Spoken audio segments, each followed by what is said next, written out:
आपको एक fraudy message दिखाता हूँ। ये देखिए, यहाँ पर आपको दिखा रहा है न्यू ईयर रिवार्ड्स फ़ोन पे फ़ोन 200 रुपये, यानी तुम 200 रुपये जीत चुके हो। अब क्या, send prize money in bank, यानी अपने बैंक में ये पैसा भेज लो। तो अब यहाँ पर क्लिक करेंगे तो दिखाएगा कि इसके बाद क्या दिखाएगा, गौर से देखिएगा। देखिए यहाँ पर मैंने क्लिक किया तो दिखाने के वो आने के बाद देखिए फ़ोन पे ऐप ओपन हो रहा है।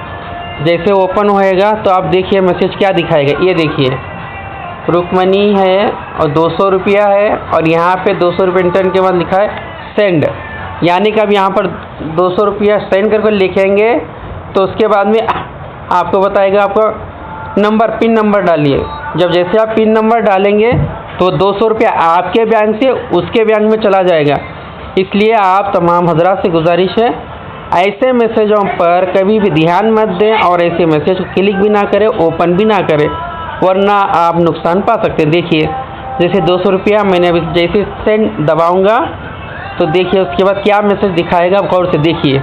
ये जो नंबर इस तरह बता रहा है, ये नंबर आप जैसे बताएंगे, जैसे पिन नंबर डालेंगे आप अपना UPI पिन नंबर, जैसे आप क्लिक करेंगे तो वो पैसा उसके बैंक में चला जाएगा। लिहाजा आप तमाम हज़रात की बात को ख्याल रखिए और होशियार रहिए और सावधान रहिए। अस्सलामु अलैकुम।